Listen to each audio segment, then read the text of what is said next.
Good afternoon friends. Good afternoon friends. चलो फिर करें स्टार्ट हम लोग। तो कल हमने पढ़ा था methods of segregation of semi variable cost. उसमें 5 मेथड हमने इन डिटेल सीखे थे, याद है क्या आपको? 5 methods for segregation, do you remember और नॉट? और हमने कॉस्ट शीट का फॉर्मेट भी देखा था बच्चों, एंड सेग्रीगेशन पे कुछ क्वेश्चन भी सॉल्व किए थे हमने, and I think you are comfortable with segregation now. Just चलो 2 मिनट रिवीजन कर लेते हैं हम लोग। Tell me names of 5 methods used for segregation of semi variable cost. Simultaneous equations method, level of activity method, high point and low point method, graphical method, and trial and error method or management judgment method. How to segregate the cost by high point and low point method? At lowest volume and highest volume आपको क्या क्या दिया रहेगा? Total cost and sales. Total cost and total sales कौन सा formula use करोगे? Difference in cost divided by difference in sales into 100। आपको मिल जाएगा वेरिएबल कॉस्ट रेशियो। फिर कोई भी एक डेटा उठाओ, हाई पॉइंट का या लो पॉइंट का, एंड सेल्स पे वेरिएबल कॉस्ट रेशियो अप्लाई करो तो आपको मिल जाएगा variable cost. And total cost तो आपको पता ही है, टोटल कॉस्ट में से वेरिएबल कॉस्ट डिडक्ट करो, you will arrive at fixed cost. Correct है। लेवल ऑफ एक्टिविटी मेथड से कैसे फाइंड करते हैं, कैसे सेग्रीगेट करते हैं cost? Level of activity method, कोई भी 2 लेवल दिए रहेंगे आपको, 3 दिए रहेंगे तो भी उसमें से कोई तो 2 आप कंपेयर करना। समझा क्या? समझो उन्होंने 2000 यूनिट्स का कॉस्ट, 3000 यूनिट्स का कॉस्ट, 5000 यूनिट्स का कॉस्ट दिया है, तो कोई भी 2 लेवल कंपेयर करो। समझता है क्या? एंड क्या कंपेयर करोगे बोलो? Change in cost divided by change in quantity. Change in cost divided by change in quantity आपको मिल जाएगा वेरिएबल कॉस्ट पर यूनिट। मतलब अगर आप समझो डिस्ट्रीब्यूशन कॉस्ट का सेग्रीगेशन कर रहे हो तो आपको मिल जाएगा variable distribution cost per unit.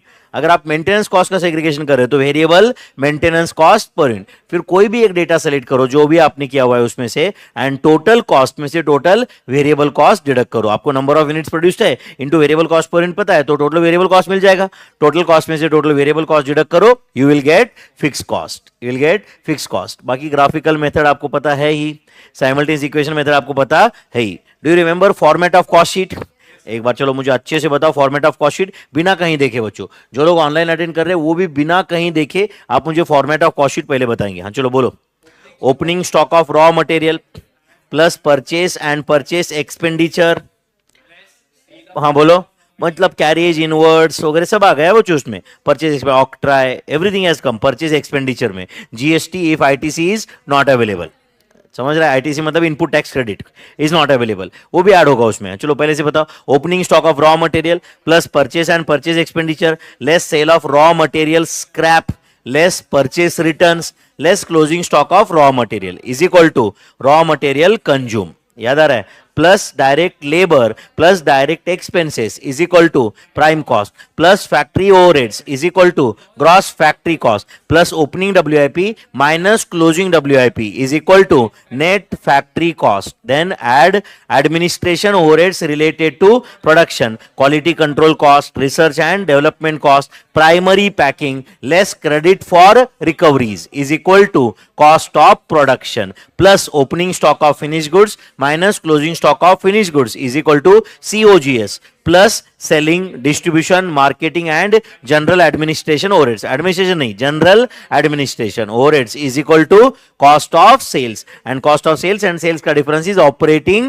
profit minus interest on borrowed funds या और कुछ expenditure रहेगा वो डिडक्ट कर दिया तो you will get net profit. You will get net profit. Generally हम लोग operating profit तक पहुंचते हैं, yes or no? तो चलो कॉस्ट शीट पे हम लोग कुछ 1-2 क्वेश्चन सॉल्व कर लेते बच्चों, चलेगा? Please read problem number 35। आपको समझ रहा है ना? ये मैंने प्रॉब्लम का सीक्वेंस जो भी है हम ये पूरा बुक कंप्लीट करने वाले, समझता है ना?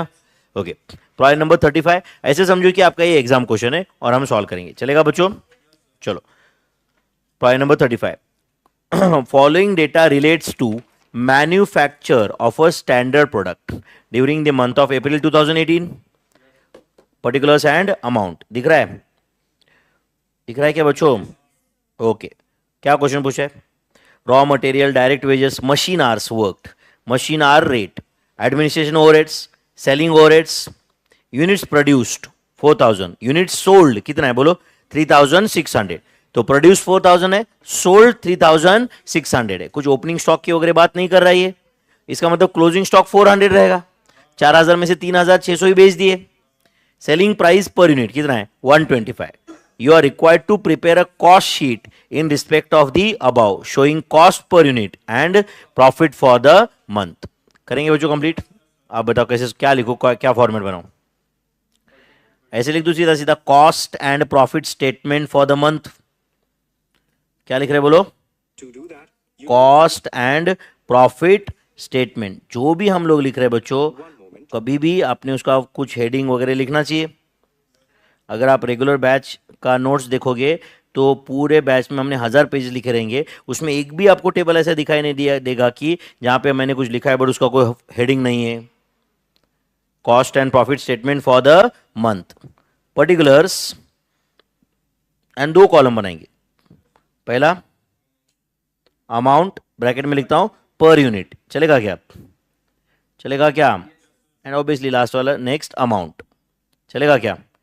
ऑब्वियसली ये दोनों कॉलम रुपीज में रहेंगे, बराबर है ना? रुपीज में ही रहेगा ना डेटा ये. Particulars than rupees. चलो बोलो, cost and profit statement for the month. करेंगे बच्चों कंप्लीट ये? चलो आप फॉर्मेट बना दो, फिर अपन साथ में सॉल्व करेंगे या आप पहले करने वाले? साथ में कर लेते, चलेगा ना? आप मुझे गाइड कर लेना अकॉर्डिंगली. चलो, cost and profit statement for the month. चलो बोलो. ए, क्या लिखो? Opening stock of raw material है क्या यहां पे? कुछ नहीं, ओपनिंग स्टॉक वगैरह दिया है नहीं कुछ, डायरेक्ट रॉ मटेरियल ऐसे दिया हुआ है. इसका मतलब ये जो दिया है वो रॉ मटेरियल कंज्यूम्ड है डायरेक्टली, है या नहीं? अच्छा, कितने यूनिट्स बनाने के लिए रॉ मटेरियल कंज्यूम्ड है ये? कितने यूनिट्स बनाने के लिए बोलो? 4000. तो टोटल 1,80,000 लिख दिया मैंने. एंड एक काम करो, 1,80,000 डिवाइड बाय 4,000 का आंसर बताओ कितना है? 1,80,000 डिवाइड बाय 4,000, आंसर 45. तो इज इट 45 पर यूनिट? समझा क्या? पर यूनिट के कॉलम में 45 कहां से आया मेरे भाई? ये जो भी रॉ मटेरियल कंज्यूम्ड है कितने यूनिट्स बनाने के लिए है? 4,000. सही है. तो ये 45 कैसे आया? 1,80,000 डिवाइडेड बाय 4,000. तो ये रॉ मटेरियल कंज्यूम्ड. बी, क्या लिखो आप बोलो? Direct wages. क्या लिख रहे हैं? Direct wages. कितना है बोलो? 90,000. चलो 90,000 डिवाइड बाय 4,000 का आंसर बताओ. Is it 22.50? ये डायरेक्ट वेजेस. मुझे इसमें कुछ डायरेक्ट एक्सपेंसेस तो कहीं दिख नहीं रहा है, बराबर है ना? तो इन दोनों के टोटल को ही मैं क्या बोलूंगा? Prime cost. तो राइट डाउन प्राइम कॉस्ट, तो ब्रैकेट में लिखता हूं A plus B. Tell me, is it 2,70,000? And per unit के कॉलम में है 67.50, है या नहीं? This prime cost. अब प्राइम कॉस्ट में क्या ऐड करेंगे बच्चों? Factory overheads. दिए क्वेश्चन में कुछ फैक्ट्री ओवरहेड्स, है या नहीं है? कहां दिया है फैक्ट्री ओवरहेड्स बताओ? सुनो ध्यान से. क्या दिया है? Machine hours worked. कितना है मशीन आवर्स वर्क? 10,000. एंड ये 8 क्या है? Machine hour rate. अच्छा सुनो बच्चों, मशीन आवर रेट लिखता है वो, बट उसका मीनिंग क्या होता है? ओवरहेड एब्सॉर्प्शन रेट पर मशीन आवर. क्या उसका मीनिंग होता है? ओवरहेड एब्सॉर्प्शन रेट पर मशीन आवर. तो ओवरहेड एब्सॉर्प्शन रेट पर मशीन आवर मतलब कैसे कैलकुलेट होता है? Total factory overheads divide by total machine hours. मतलब टोटल फैक्ट्री ओवरहेड्स को मशीन आवर्स, मतलब मशीन आवर्स कितने हैं? 10,000. टोटल फैक्ट्री ओवरहेड्स को 10,000 से डिवाइड किया तो आंसर 8 है, तो आंसर 8 है. मतलब फैक्ट्री ओवरहेड्स कितने रहेंगे? 80,000. समझा क्या आपको ये? तो बताओ factory overheads is equal to क्या लिखो इधर बोलो? Machine hour rate. Machine hour बोलो rate into machine hours worked. सही है क्या बच्चों? बोलो मशीन आवर रेट मतलब लिखता है वो मशीन आवर रेट, बट उसका मीनिंग क्या होता है?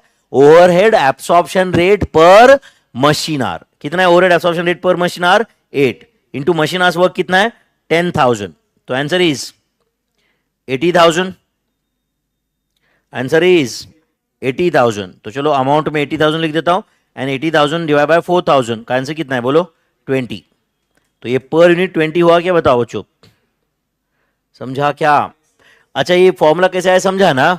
ओवरहेड एब्सॉर्प्शन रेट पर मशीन आवर का क्या फॉर्मूला होता है? Total factory overheads divide by total machine hours. तो मशीन आवर्स इनटू, समझा ना, वो rate is equal to total factory overheads. अच्छा बताओ, ये C प्लस डी ऐड करने के बाद क्या आएगा बोलो? ग्रॉस फैक्ट्री कॉस्ट की जगह में सिर्फ फैक्ट्री कॉस्ट ऐसे लिखूं तो बस है क्या? चलता है कैसे?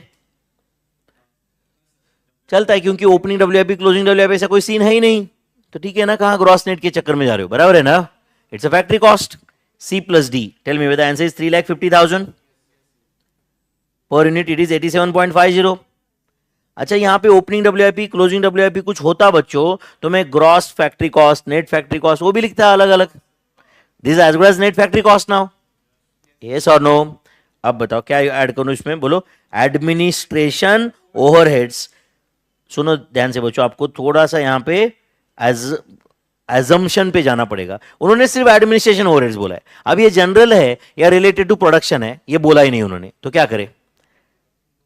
एडमिनिस्ट्रेशन ओवरहेड्स एक काम करते हैं, assumed to be related to production. Assumed to be बोलो मेरे भाई, रिलेटेड टू प्रोडक्शन. अब बताओ, मैंने ऐसे लिखने की वजह से नोट लिखना पड़ेगा या जरूरत नहीं है? अभी नोट लिखना पड़ेगा इसका या जरूरत नहीं है? जरूरत नहीं. This as good as not ना यार. हम बोल रहे हैं एडमिनिस्ट्रेशन ओवरहेड से भाई, बट हम क्वेश्चन साइलेंट है कि ये रिलेटेड टू प्रोडक्शन है या नहीं है, तो मैं लिख रहा हूं assumed to be related to production. Administration overheads assumed to be related to production. कितना administration overheads related to production? 35,000 per unit. कितना है 35,000 डिवाइड बाय 4,000 बताओ? 8.75. सही है क्या? चलो बोलो फिर, ये E प्लस एफ मतलब क्या आएगा? Cost of production. बोलो cost of production of how many units my friends? Cost of production of how many units? 4,000 units. Is it E plus F? Is it E plus F? How much is that? Is it 96.25 and that is 3,85,000? Yes or no? Cost of production. Do you agree my friends? अब बताओ बच्चों, ये cost of production के बाद में हम लिखते हैं add opening stock of finish goods less closing stock of finish goods. तो आप बताओ यहां पे ओपनिंग स्टॉक तो है ही नहीं, तो क्या करना पड़ेगा बोलो? Closing stock of finish goods. और वो closing stock of finish goods deduct होगा. यस और नो? बोलो closing stock of finish goods कितना है बोलो? आप मुझे बताओ, इज इट 96.25 इंटू 400 यूनिट्स? नहीं समझा आपको?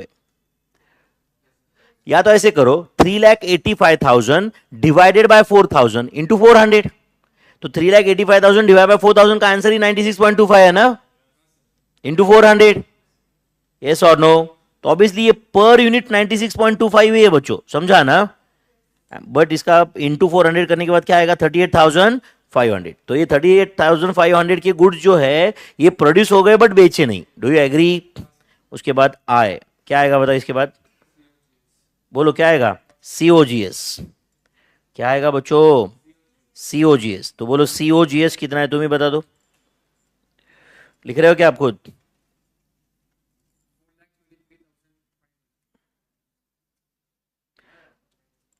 Therefore COGS, that is cost of goods sold, is equal to, tell me, is it G plus H होगा या G minus H होगा? G minus H. हाँ बोलो कितना था ये? 3,46,500. Are you sure? And per unit कितना है बोलो? ये वो क्यों चेंज होगा मेरे भाई? समझ रहा है कि आपको ये तुम प्रोड्यूस करके बेचो या ना आप बेचो, अब कॉस्ट तो 96.25 ही रहेगा ना पर यूनिट. आप 96.25 माइनस 96.25 तो नहीं करने वाले थे ना. This is COGS of 3,600 units. तो 346,500 डिवाइड बाय 3,600 करो लगे तो आप 346,500 डिवाइडेड बाय 3,600, तो आंसर 96.25 आएगा. समझता है क्या मेरे भाई? जो आपने गुड्स बेचा उसका कॉस्ट ऑफ प्रोडक्शन पर यूनिट कितना है? 96.25 है ना? यस और नो? चलो बोलो और क्या ऐड करना है इसमें? कुछ सेलिंग ओवरहेड्स वगैरह है क्या बोलो? जे सेलिंग ओवरहेड्स है ना, तो write down selling overheads.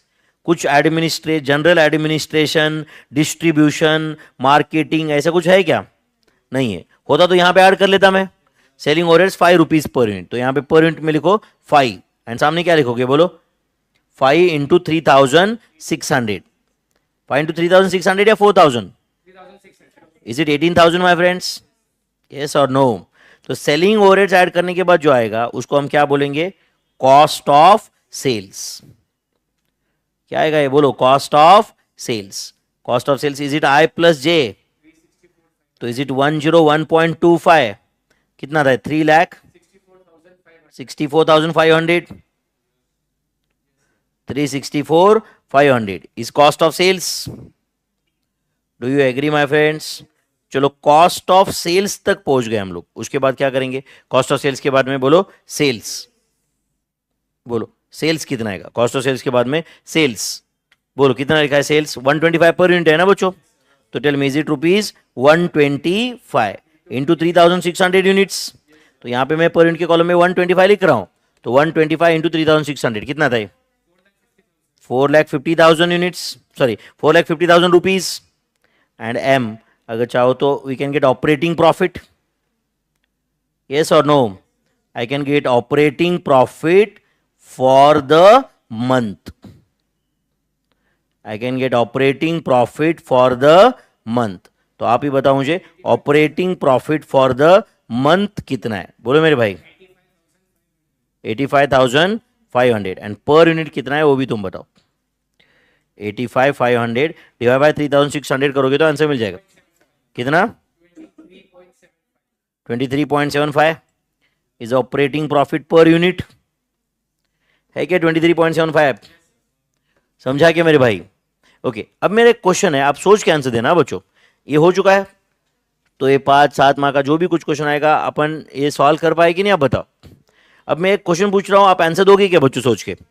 Okay, अच्छा मुझे बताओ हमने क्या एजम्पशन किया था एडमिनिस्ट्रेशन ओवरहेड्स के बारे में, it is related to production. अब मेरा क्वेश्चन है, सोच के आंसर देना, अगर मैं administration overheads related to production के बदले में अगर उसको जनरल एडमिनिस्ट्रेशन ट्रीट करता तो कॉस्ट शीट में उसकी जगह चेंज होती ना, तो उस केस में प्रॉफिट सेम रहता या अलग रहता? सोच, मैं बोला सोच के आंसर दो।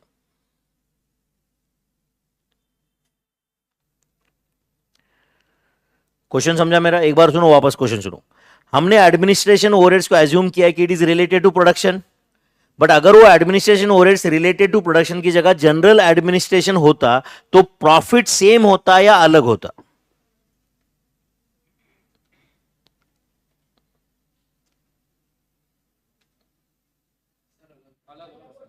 प्रॉफिट अलग होता मेरे भाई, समझ रहा है क्या?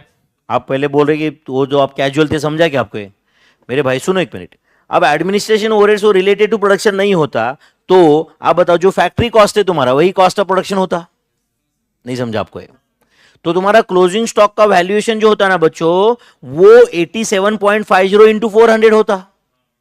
नहीं समझा आपको? क्लोजिंग स्टॉक का वैल्यू अलग आता है या नहीं? इसका मतलब जो सुन रहे हो क्या? तो इस पीरियड में से क्लोजिंग स्टॉक का वैल्यूएशन अगले पीरियड में जाके ओपनिंग स्टॉक बनेगा ना, तो अभी ये जो क्लोजिंग स्टॉक का वैल्यू था 38,500 उसके अंदर कुछ एडमिनिस्ट्रेशन ओवरहेड्स भी थे। नहीं समझा आपको? Because administration overheads were related to production, तो क्लोजिंग स्टॉक वैल्यूएशन के अंदर वो एडमिनिस्ट्रेशन ओवरहेड्स भी थे ना मेरे भाई 38,500 के अंदर। ये 96.25 के अंदर ऑब्वियसली 8.75 तो पर यूनिट एडमिनिस्ट्रेशन ओवरहेड्स थे। बट बता अगर मैं उसको जनरल बोल के ट्रीट करता तो पूरा का पूरा एडमिनिस्ट्रेशन ओवरहेड्स इधर ही आ जाता ना, इसी महीने में आ जाता, तो ऑब्वियसली प्रॉफिट और कम होता। यस और नो? कुछ जाता है क्या दिमाग में? क्योंकि पूरा का पूरा एडमिनिस्ट्रेशन ओवरहेड्स इधर ही डेबिट होता ना मेरे भाई। कुछ गया क्या दिमाग में? तो प्रॉफिट पे इंपैक्ट करता हो क्योंकि क्लोजिंग स्टॉक वैल्यूएशन अलग आता। अरे अंडरस्टैंडिंग दिस? कॉस्ट शीट में कहां कौन सी जगह पे क्या लिखा है ऐसा मत समझो कि सर कहीं पे भी लिखा तो क्या फर्क पड़ता है, टोटल तो उतना ही आने वाला है। ऐसा नहीं है मेरे भाई। Closing stock valuation is dependent on तुम्हारा क्या कॉस्ट ऑफ प्रोडक्शन है। तो 4,000 यूनिट्स के अंदर तुम्हारा जनरल एडमिनिस्ट्रेशन अगर होता हो जो भी तुमने लिखा था, कितना था वो बोलो एडमिनिस्ट्रेशन 35,000, अगर वो जनरल होता तो 35,000 बाद में ऐड होता। बट अब administration overheads related to production की रहने की वजह से वो 35,000 क्लोजिंग स्टॉक वैल्यूएशन में इन्वॉल्व है ना मेरे भाई। तो क्लोजिंग स्टॉक वैल्यू चेंज होता है ना उसकी वजह से, तो profit would have been different. समझा क्या? Profit would have been different. तो याद रखो बच्चों, ये तो तुमने एजम्पशन चेंज किया, आंसर चेंज हो जाएगा। समझ आएगा आपको ये? समझो ये लड़के ने एडमिनिस्ट्रेशन ओवरहेड्स को रिलेटेड टू प्रोडक्शन ट्रीट किया था, एंड समझो ये लड़की ने जनरल एडमिनिस्ट्रेशन ट्रीट किया था, एंड ये दोनों एग्जाम सेंटर के बाहर बात कर रहे थे, और यार वो कॉस्ट शीट का बहुत इजी क्वेश्चन था 10 मार्क का, क्या प्रॉफिट आया था? ये लड़का बोलेगा, समझ रहा है कि नहीं, या जो भी है जैसे जिसने इसे सॉल्व किया 85,500, दूसरा बोलेगा नहीं भाई मेरा प्रॉफिट तो कुछ और ही था। हो सकता है कि दोनों करेक्ट है, दोनों का एजम्पशन अलग था, इसकी वजह से प्रॉफिटेबिलिटी अलग है। Are you understanding my friends? तो assumption change, profit change. Are you getting my friends? Yes. तो चलो ये क्वेश्चन डन है मेरे भाई। चलो अगला क्वेश्चन करें सॉल्व हम लोग। पॉइंट नंबर 36 सॉल्व करते हैं, चलेगा क्या? चलेगा क्या? Point number 36, following information. I hope online वाले स्टूडेंट्स ने इस नोट्स का अच्छे से प्रिंट आउट निकाला है और ये उसमें सॉल्व कर रहे हैं। ये पूरा ये जो भी कुछ बुक है बच्चों, इसे हम काफी हद तक रिवाइज कर पाएंगे कि नहीं सारे चैप्टर्स? मैंने जानबूझ के इसको ऐसे चैप्टर वाइज नहीं रखा, क्योंकि मैं चाहता भी नहीं कि आप रिवीजन करते हो बाद में ऐसा करें। आपको तो कोई भी क्वेश्चन सॉल्व करते आना चाहिए ना यार, है कि नहीं? चलो, following information has been obtained from the records of ABC Corporation for the period from June 1 to June 30, 2018। तो क्या क्या दिया है बताओ? Opening stock of raw material दिया है, ओपनिंग डब्ल्यूआईपी क्लोजिंग डब्ल्यूआईपी दिया है, opening stock of FG closing stock of FG दिया हुआ है, परचेसेस दिए हुए, वेजेस पेड दिए हुए, दिख रहा है क्या? फैक्ट्री ओवरहेड्स दिए, administration overheads related to production ऐसे स्पेसिफिकली बोला है, सेलिंग एंड डिस्ट्रीब्यूशन ओवरहेड्स दिया हुआ है, सेल दिया हुआ है। Prepare a statement showing following: raw material consumed, prime cost, factory cost, COGS, net profit। अब बताओ बच्चों, कैन आई से दिस अ बेसिक क्वेश्चन? अगर किसी को फॉर्मेट ऑफ कॉस्ट शीट पता है तो उसके लिए ये बहुत आसान क्वेश्चन है। पर यूनिट भी फाइंड करना है क्या? कुछ नहीं, कुछ है ही नहीं यहाँ पे, तो सीधा सीधा लिख दो cost sheet for the month. चलेगा क्या? क्या हेडिंग लिख रहे हैं? Cost sheet for the month. And ये जो भी ये क्वेश्चन सॉल्व करने के बाद कुछ पेज बचता है वगैरह, आप आपके नोट्स, आपको पॉइंट्स टू बी रिमेंबर्ड, आप पढ़ते हो तो आपको कुछ याद आया जो आप एग्जाम के पहले भूल सकते हो, ऐसा लगता है, ये आप you can use that space, ताकि एग्जाम के प्रीवियस डे अपन ने इतना बुक देखा तो अपने को सब याद आना चाहिए। आपने इसके बाद में कुछ थियरी पढ़ा तो वो थियरी कभी भी मोटी बुक से वो याद नहीं रहता है बच्चों, उसके कुछ पॉइंट्स आपने लिखना चाहिए इस बुक में। समझ है क्या मैं क्या बोल रहा हूँ? मेरे से जितना पॉसिबल है उतना मैं लिख के दूंगा। Cost sheet for the month of, कौन सा मंथ है बोले? जून 2018, बराबर है ना? सही है क्या? बोलो क्या फॉर्मेट बनाओ बच्चों? पर्टिकुलर्स और 2 कॉलम, अमाउंट का इनर कॉलम आउटर कॉलम, चलता है। पर्टिकुलर्स, चलो सामने में अमाउंट के 2 कॉलम बना रहा हूं। Particulars, amount, cost sheet for the month.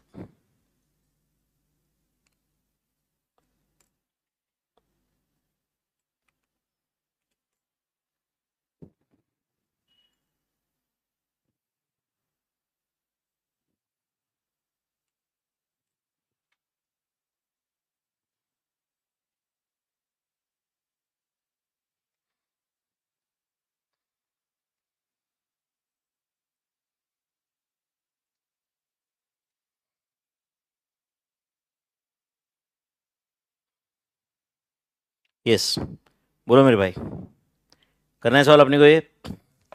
Cost sheet for the month of June 2018, बोलो। आपको सॉल्व करना है ऐसे समझो, बस मैं सपोर्ट में हूं आपके साथ। बोलो एक एक करके, कहां से स्टार्ट करें? Opening stock of raw materials, तो चलो लिखो opening stock of raw materials. A, opening stock of raw materials, opening stock of raw materials कितना है? Opening stock of raw material 60,000। Inner column को लिख रहे हो आउटर को?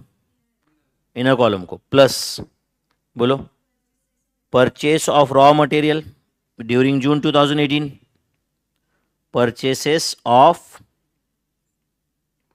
रॉ मटेरियल्स ड्यूरिंग, हाँ बोलो, जून 2018 कितना है? 4,80,000 परचेसेस। उसके बाद लेस, बोलो मेरे भाई, closing stock of raw materials. बोलो कितना है closing stock of raw materials? Closing stock of raw materials बोलो मेरे भाई। 50,000 closing stock of raw materials. Is it 50,000? Deduct कर दिया आपने, तो इसके बाद जो आंसर आया उसको क्या बोलेंगे हम लोग? डायरेक्ट मटेरियल कंज्यूम्ड, या बोल सकते हैं हम लोग, बोलो raw material consumed. Raw material consumed during the month. सही है। कहाँ लिखो ये? बोलो आउटर कॉलम को लिख दूं क्या? 4,90,000। Do you agree? Raw material consume during the month 4,90,000। B. बोलो और कुछ ओपनिंग स्टॉक लिखना है? क्या लिखो? Opening stock of finish goods लिखो। फिर डायरेक्ट वेजेस, या उधर जो जिस फॉर्मेट में क्वेश्चन दिया है उसी में सीक्वेंस में चले।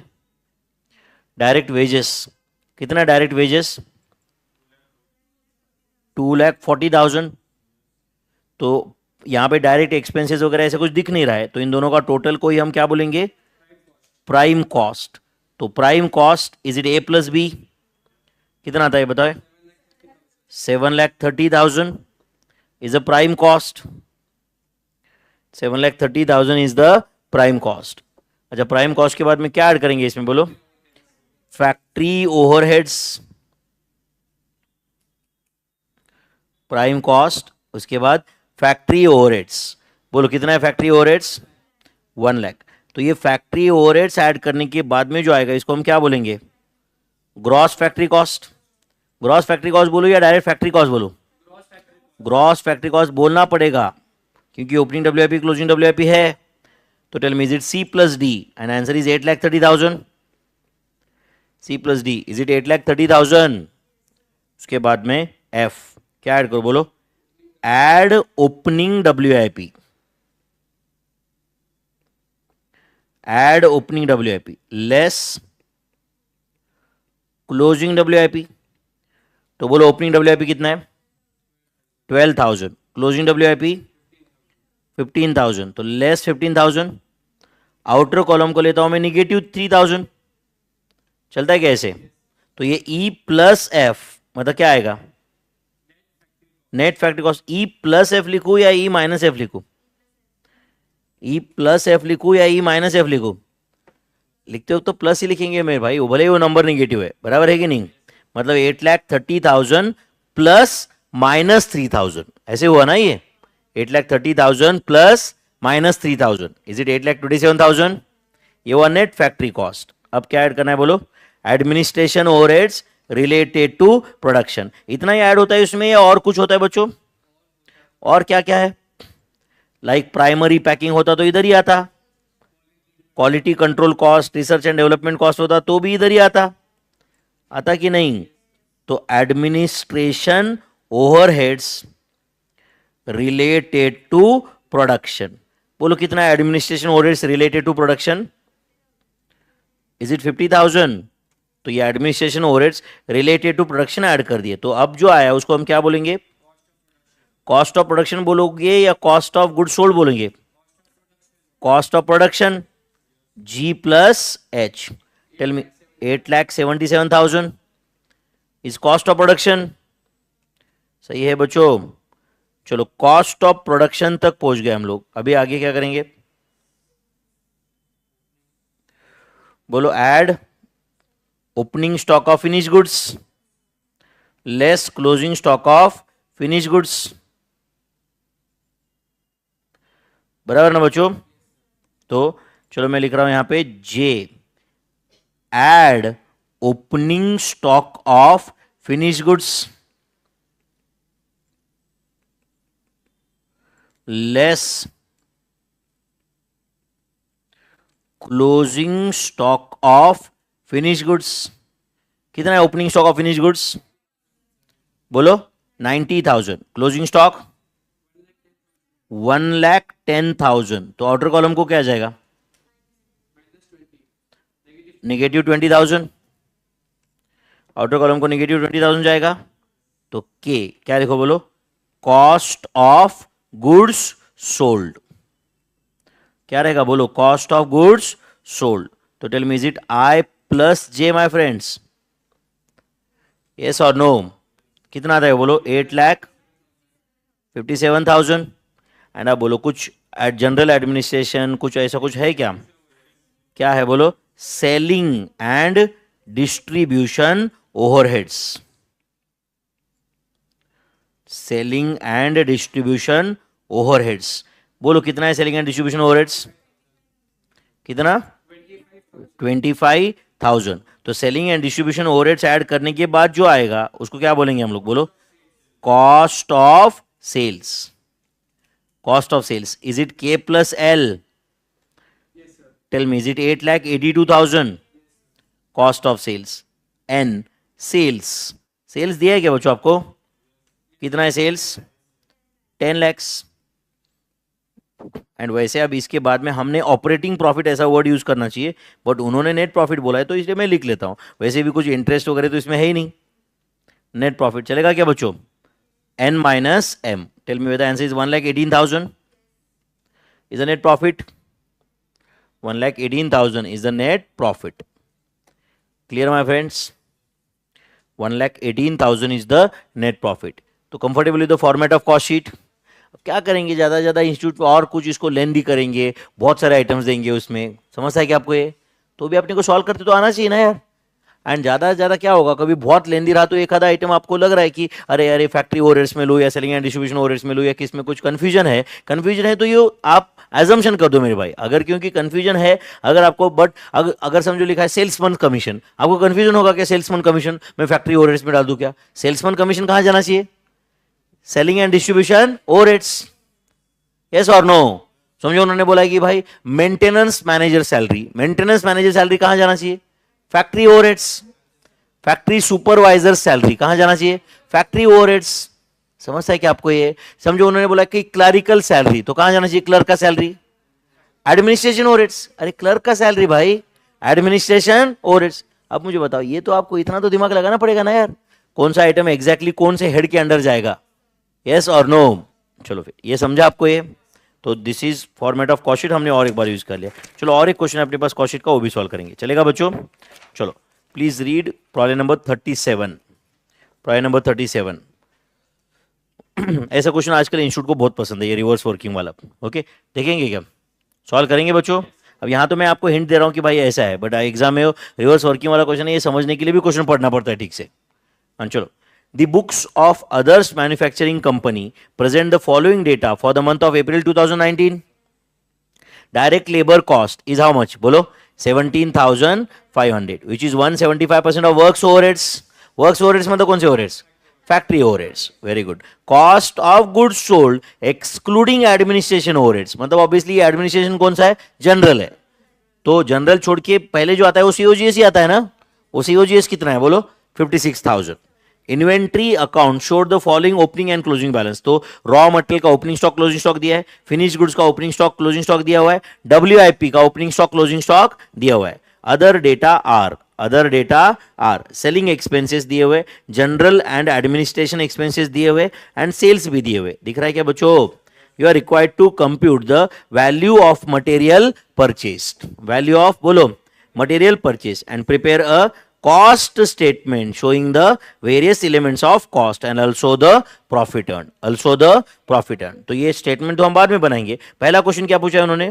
Compute the value of material consume. तो वैसे देखा जाए तो तुम एक ही टेबल में रिवर्स वर्किंग करके सॉल्व कर सकते हो, बट फिर भी मैं क्लास में है तो मैं थोड़ा आपको और डिटेल में बताऊंगा. चलेगा बच्चों? तो पहले अपन क्या फाइंड करेंगे बोलो, क्या फाइंड करना है? पहला क्वेश्चन क्या है?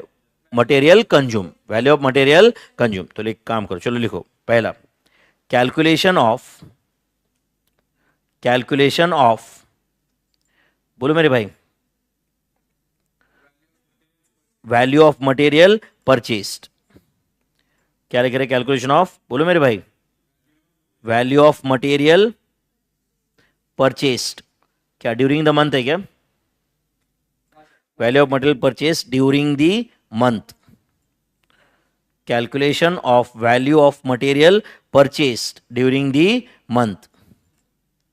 ध्यान है कि बच्चों इधर calculation of value of material purchase during the month. चलो अब मुझे बताओ उन्होंने क्वेश्चन में क्या दिया, एक काम करो, ए क्या दिया है बोलो, COGS दिया है कि नहीं बताओ मुझे, COGS दिया है कि नहीं आप बताओ। चलो एक मिनट सुनो, मैं एक फॉर्मूला लिख रहा हूं, वो सही है कि आप मुझे बताओ, पहले ध्यान है क्या सबका इधर, COGS plus closing stock of FG minus opening stock of FG is equal to cost of production. आप एग्री करते हो क्या बताओ इस पे, सच्ची में या उल्टा हो रहा है फॉर्मूला, बराबर है। अच्छा मुझे बताओ कॉस्ट ऑफ प्रोडक्शन समझ रहा है कि आपको लेफ्ट में रखो, ओपनिंग स्टॉक क्लोजिंग स्टॉक इधर लेके आओ उधर का, तो क्या बन जाएगा, opening stock plus production minus closing stock is equal to COGS। तो मैंने फॉर्मूला को रिवर्स कर दिया, समझा क्या आपको ये, तो बोलो COGS कितना था क्वेश्चन में, 56,000, क्लोजिंग स्टॉक ऑफ FG देख के बताओ मुझे कितना है, 19,000 एंड ओपनिंग स्टॉक कितना है, तो 19,000 minus 17,600 is equal to rupees 57,400, 57,400 is cost of production. Okay चलो बी, कॉस्ट ऑफ प्रोडक्शन तक पहुंचे बच्चों। अच्छा मुझे बता administration overheads related to production ऐसा कुछ है क्या इस क्वेश्चन में, administration overheads related to production इस पूरे क्वेश्चन में कहीं दिख रहा है क्या आपको। अच्छा मुझे बताओ क्या ना से cost of production, cost of बोलो प्रोडक्शन में से less administration overheads related to production, समझा क्या, एंड प्राइमरी पैकिंग, याद है क्या आपको ये सब, and primary packing including QC मतलब क्या, क्वालिटी कंट्रोल, एंड RD मतलब क्या, रिसर्च एंड डेवलपमेंट कॉस्ट, ये सब आपको डिडक्ट करना पड़ता, समझा क्या। ये सब डिडक्ट करने के बाद क्या आता बोलो, नेट फैक्ट्री कॉस्ट, क्या आता बोलो, नेट फैक्ट्री कॉस्ट। देयरफॉर मुझे ऐसा लग रहा है कि net factory cost is equal to, हाँ बोलो, net factory cost is equal to cost of production कितना था बच्चों, 57,400 माइनस 0 इज इक्वल टू 57,400। अब कुछ दिया ही नहीं तो फिर वो तो 0 ही ना यार, पर जस्ट अपने लिए लिख दिया मैंने, एग्जाम में आप ये नहीं लिखते तो भी चल सकता था, समझ रहा है क्या। ओके आप बताओ, चलो नेट फैक्ट्री कॉस्ट तक पहुंच गए बच्चों आप। अब बताओ नेट फैक्ट्री कॉस्ट से ना बच्चों मुझे ग्रॉस फैक्ट्री कॉस्ट तक पहुंचना है, तो क्या करो आप बताओ, क्या बताओ बोलो ना, gross factory cost is equal to net factory cost plus, very good, plus closing WIP minus opening WIP, plus closing WIP minus opening WIP, सही है। तो बोलो नेट फैक्ट्री कॉस्ट कितना है, 57,400 प्लस क्लोजिंग WIP कितना है, 14,500 ना, माइनस ओपनिंग कितना है, 10,500, तो ये डिडक्ट कर दो तो क्या मिल जाएगा आपको बोलो, 61,400, 61,400 ये ग्रॉस फैक्ट्री कॉस्ट है। चलो ग्रॉस फैक्ट्री कॉस्ट आता कैसे, याद है कि आपको प्राइम कॉस्ट में फैक्ट्री ओवरहेड्स ऐड करके ग्रॉस फैक्ट्री कॉस्ट आता है, तो ग्रॉस फैक्ट्री कॉस्ट से हम फैक्ट्री ओवरहेड्स डिडक्ट कर देंगे। दिए क्या क्वेश्चन में फैक्ट्री ओवरहेड्स, क्वेश्चन में फैक्ट्री ओवरहेड्स दिए क्या, चलो चेक करते, दिए हुए है आप, हाँ एग्जैक्ट डायरेक्टली नहीं दिया है बट इंफॉर्मेशन है अपने पास, तो लिखो ग्रॉस फैक्ट्री कॉस्ट माइनस, हाँ बोलो, factory overheads, do you agree, factory overheads is equal to क्या रहेगा बताओ, prime cost is equal to क्या रहेगा, प्राइम कॉस्ट। तो चलो बच्चों यहां पे ग्रॉस फैक्ट्री कॉस्ट अपना कितना आया था बताओ, 61,400 minus, okay factory overheads deduct करना है। एक मिनट ध्यान दो आप यहां पे, please please wait wait wait wait. अगर आप देख रहे हो ऊपर बच्चों तो उन्होंने बोला है कि डायरेक्ट लेबर कॉस्ट जो है वो 17,500 है, एंड वो जो डायरेक्ट लेबर कॉस्ट है वो 175% ऑफ वर्क्स ओवरहेड्स है। एक मिनट ध्यान दे रहे हो यहाँ पे, तो ओके नीचे यहाँ पे मैं एक नोट में कैलकुलेशन कर रहा हूं, ध्यान दे रहे हो क्या बच्चों, मुझे बताओ फैक्ट्री ओवरहेड्स, फैक्ट्री बोलो ओवरहेड्स का 175% जो है वो डायरेक्ट लेबर कॉस्ट है, ऐसा क्वेश्चन में बोला है या मैं बोल रहा हूं, कहां बोला है बताओ एक बार, वर्डिंग ठीक से देखो, डायरेक्ट लेबर कॉस्ट आर 17,500, कितना है 17,500 बीइंग, हाँ बोलो 175% ऑफ वर्क्स ओवरहेड्स। तो बताओ फैक्ट्री ओवरहेड्स इनटू बोलो 175% is equal to 17,500. Therefore factory overheads, बराबर है ना बच्चों, factory overheads for the month is equal to, बोलो कितना आ रहा है, 17,500 divide by 175%, which is 10,000 are factory overheads. चलो अब बताओ, ये 61,400 में से 10,000 डिडक्ट करो तो जो आएगा प्राइम कॉस्ट होगा. Do you agree? यस और no? Therefore prime cost is equal to, बोलो कितना है prime cost is equal to, बोलो is it 51,400? Do you agree? अरे ऊपर की फॉर्मूला में फैक्ट्री ओवरहेड्स में 10,000 लिख दिया ना मैंने, एंड वो फैक्ट्री ओवरहेड्स का कैलकुलेशन कैसे किया है ये नोट में है या नहीं? समझा क्या आपको? चलो प्राइम कॉस्ट तक पहुंचे क्या बच्चों आप लोग? चलो प्राइम कॉस्ट में से क्या डिडक्ट करेंगे, बोलो डायरेक्ट एक्सपेंसेस वगैरह तो ऐसा कुछ है नहीं यहाँ पे, but direct labour cost deduct करेंगे तो क्या मिल जाएगा, बोलो डायरेक्ट मटेरियल कंज्यूम मिल जाएगा कि नहीं?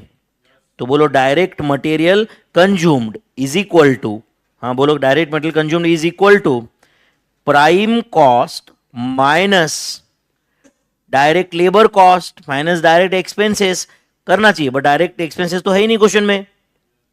तो प्राइम कॉस्ट कितना था बच्चों? 51,400. लेबर कॉस्ट कितना था? 17,500. तो बोलो डायरेक्ट मटेरियल कंज्यूम्ड कितना आ रहा है? 51,400 माइनस 17,500. Is it 33,900? समझ रहा है क्या बच्चों? ये हम रिवर्स में कर रहे हैं, समझ रहे हैं सबको? प्राइम कॉस्ट के अंदर डायरेक्ट एक्सपेंसेस है नहीं, मतलब दो चीजें, direct material consume plus direct labour. तो प्राइम कॉस्ट में से मैंने डायरेक्ट लेबर कॉस्ट निकाल दिया, तो क्या बचा? Direct material consume. यस और नो? अच्छा डायरेक्ट मटेरियल कंज्यूम्ड है या परचेस्ड है? ये कंज्यूम. अपने को क्या फाइंड करना है? परचेस. तो अब बताओ direct material purchased is equal to, समझता है क्या आपको? ये डायरेक्ट मटेरियल परचेस्ड, ये फॉर्मूला बजट में भी बहुत बार आता है, याद है क्या आपको? Direct material purchased is equal to, बोलो direct material consumed plus closing stock of raw material minus opening stock of raw material. Do you agree my friends?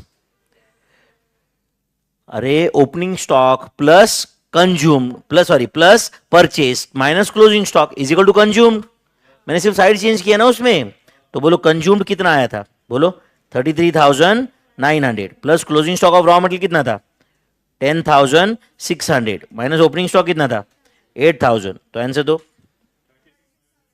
36,500. And can I से this is the answer for first question? Direct material purchased आया? Yes और no? And अब बताओ can I से अगर आपने इतना कर लिया है तो अभी ये वापस ही बोल रहा है कि भाई ये जो भी तुमने लिखा है रिवर्स वर्स में जो भी कुछ है ये प्रॉपर फॉर्मेट में सब कुछ लिख के तो बोल रहा है सेकंड क्वेश्चन में. समझा या नहीं? अब तुम्हारे पास अगर समझो एग्जाम में ये क्वेश्चन सॉल्व करने के लिए कम टाइम रहता ना बच्चों, तो तुम्हारे पास चॉइस क्या था? डायरेक्ट कॉस्ट शीट बनाओ, सुन रहे हो क्या, एंड ऊपर से नीचे तक जाने का उल्टा. समझता है क्या आपको? ये उल्टा भी जाने आता है ना कॉस्ट शीट में अपने को? समझता है क्या? आपको लगता नहीं सर मैं ऐसे कैलकुलेशन नहीं कर सकता, तो ठीक है फिर ये तो करके दिखाया ना मैंने आपको. तो ये फर्स्ट क्वेश्चन का आंसर मिला क्या अपने को? एंड इसके बाद में अभी सेकंड क्वेश्चन, ये जो भी था ये फर्स्ट वर्किंग था, एंड सेकंड वर्किंग में क्या लिखो, क्या नाम दो उसको सेकंड वर्किंग को?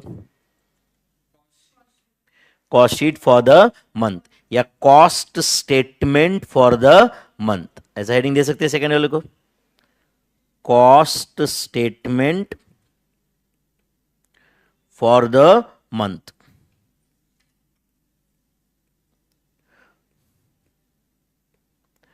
Cost statement for the month. चलो ये लिखे हो गया बच्चों सबका फर्स्ट वाला वर्किंग.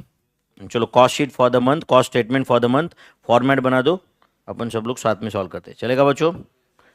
पर्टिकुलर्स के सामने अमाउंट की कितने कॉलम बना दो? दो या एक से हो जाएगा?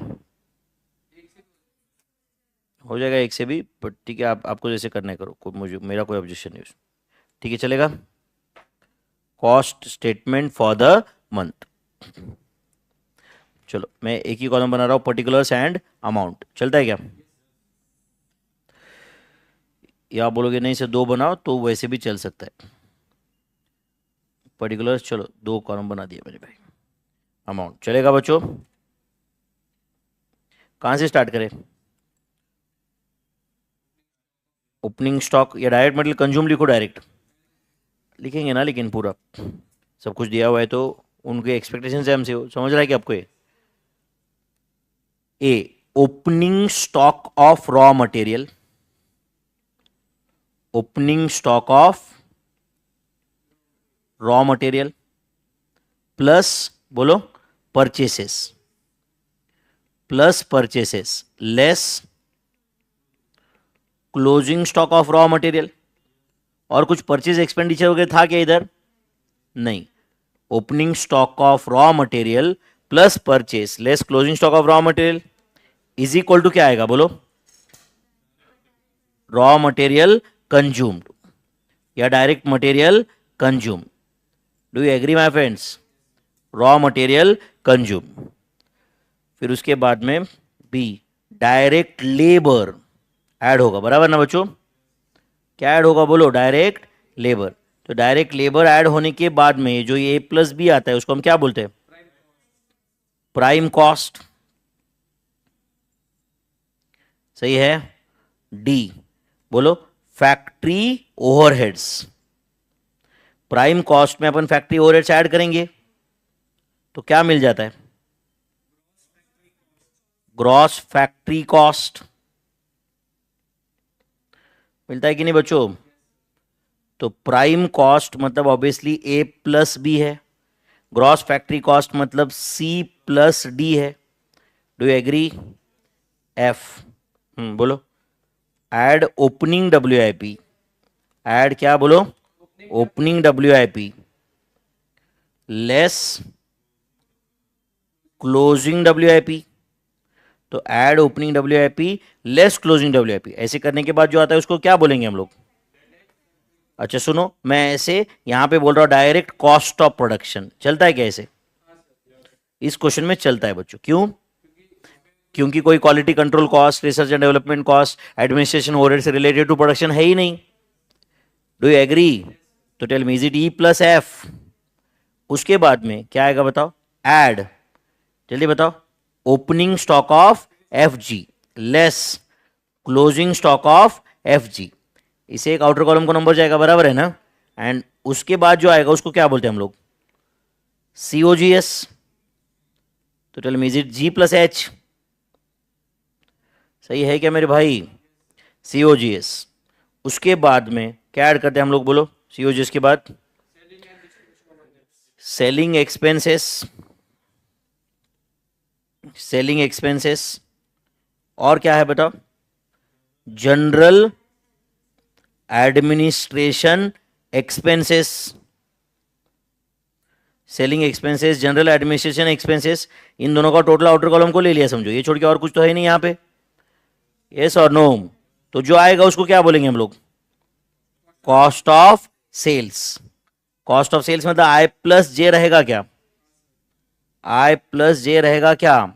एंड ये कॉस्ट ऑफ सेल्स के बाद में सेल्स दिया है क्या उन्होंने बच्चों अपने को? दिया है कि नहीं आप बताओ मुझे? Sales for the month, sales for the month दिया हुआ है। एंड ये cost of sales and sales का डिफरेंस भी अपने को पता चल जाएगा, उसको हम बोलेंगे operating profit for the month. क्या बोलेंगे? Operating profit for the month. Obviously operating profit for the month is L minus K. रहेगा कि नहीं? अब बताओ बच्चों, सुन रहे हो क्या? एक मिनट, यहां पे मैंने अभी तक जानबूझ के कोई नंबर क्यों नहीं लिखा? अब वैसे तो आपने को ये टेबल कंप्लीट करना कोई बड़ी बात नहीं बच्चों, हर नंबर आपने को पता है। सुनो एक मिनट, मैं आपको क्या कैसे सॉल्व कर रहा हूं यहां पे, देख रहे हो क्या आप? समझो इसके पहले का अपन ने वर्किंग किया भी नहीं होता तो इस टेबल में फिर भी अपन कंप्लीट कर सकते थे। समझ रहे हो क्या? इसके लिए मैंने अभी तक जानबूझ के कोई नंबर लिखा नहीं। ध्यान दे रहे हो क्या आप? वैसे आप जानते हो ये सारे नंबर अपने पास रेडीमेड अवेलेबल है ऊपर मेरे भाई, इसके ऊपर वाले वर्किंग में। सुन रहे हो क्या? चलो आप प्लीज ध्यान दो यहाँ पे प्लीज। मुझे बताओ, उन्होंने सीओजीएस 56,000 है ये दिया था क्या? बताओ तो। देखो जरा मैंने 56,000 कहां लिखा, दिख रहा है क्या? एक मिनट इधर ध्यान दो, आप बाद में लिखोगे तो। बोलो opening stock of FG, closing stock of FG कितना था बताओ? 17,600 एंड 19,000, तो लेस 19,000, ये कितना आता है? निगेटिव 1400 आता है क्या? आता है कि नहीं? अब बताओ, निगेटिव 1400 मतलब 56,000 में वो 1400 ऐड करना पड़ेगा, तो ये आएगा 57,400। अरे 57,400 माइनस 1400, 56,000 आएगा ना। मतलब हम देख रहे कौन से नंबर में से 1400 डिडक्ट किया तो 56,000 आएगा। यस और नो? इतना बेसिक मैथ्स तो आता है ना अपने को। अब बताओ, add opening WIP less closing WIP. Opening WIP कितना है? बोलो जल्दी। 10,500 एंड क्लोजिंग कितना है? 14,500। तो बाहर क्या आएगा? निगेटिव 4,000। तो आप बताओ कौन से नंबर से 4,000 डिडक्ट किया तो 57,400 आता है? 61,400 आता है कि नहीं? 61,400। अब बताओ, फैक्ट्री ओवरहेड जो है वो क्या है? बोलो। आ, समझ रहा है क्या? फैक्ट्री ओवरहेड जो है वो लेबर के साथ लिंक्ड है, और उन्होंने बोला कि डायरेक्ट लेबर कॉस्ट जो है वो 175% ऑफ फैक्ट्री ओवरहेड्स है। मतलब क्या ना, से factory overheads is equal to calculation 17,500 divide by 175%। तो tell me, is it 10,000 my friends? And आप बताओ, किसी नंबर में 10,000 ऐड होके 61,400 है। समझ में आ रहा है क्या? तो ये नंबर क्या रहेगा? बोलो। 51,400। 51,400 एंड 51,400 में लेबर कॉस्ट 10,000 है, अपने को पता था ही। तो डायरेक्ट मटेरियल कंज्यूम कितना है? बोलो बोलो ये। अच्छा, लेबर कितना है? 17,500। हाँ सॉरी, 17,500। तो 17,500 डिडक्ट करो 51,400 से। 33,900। तो 33,900 रॉ मटेरियल कंज्यूम्ड है। समझा क्या? आप बताओ, opening stock of raw material कितना है? जल्दी बताओ, कितना है? 8,000। क्लोजिंग स्टॉक कितना है? Closing stock 10,600। तो आप बताओ बच्चों, ये नंबर आप बैलेंसिंग फिगर बता सकते हो कि नहीं? कैसे करोगे? 33,900 प्लस 10,600 माइनस 8,000, कितना आया परचेज? बोलो। 36,000। एंड ये नंबर लाने के लिए अपन ने इतना रामायण किया था ऊपर। समझ रहा है क्या? तो वैसे अपन ये टेबल में भी कंप्लीट करते तो कोई प्रॉब्लम था नहीं। Are you getting this? But उन्होंने दो सेपरेट क्वेश्चन पूछे, इसलिए अपन दोनों सेपरेटली आंसर दिए उसका। Is that clear my friends? हाँ चलो, ये 56,000 से हो गया। आगे सेलिंग एक्सपेंसेस कितना है? बोलो। 3,500। इसमें तो कोई डाउट नहीं रहेगा ना यार। जनरल एडमिनिस्ट्रेशन कितना है? 2,500। जस्ट अ मिनट, ये इनर कॉलम को लिख लेते, चलेगा क्या? इसका डायरेक्ट टोटल आउटर कॉलम को लेता हूं मैं। क्या लूंगा? टोटल आउटर कॉलम को। बोलो टोटल कितना है? टोटल कितना है इसका? 6,000। सही है क्या? तो बोलो कॉस्ट ऑफ सेल्स कितना आ रहा है? Is it 62,000? सही है क्या मेरे भाई? एंड सेल्स कितना है? 75,000। तो profit is 13,000 is the profit. Comfortable my friends?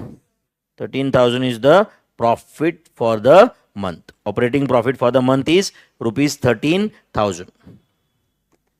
Comfortable? तो ये कॉस्ट शीट में I hope you are little bit comfortable now. ये दो तीन क्वेश्चन हमने बैक टू बैक सॉल्व किए।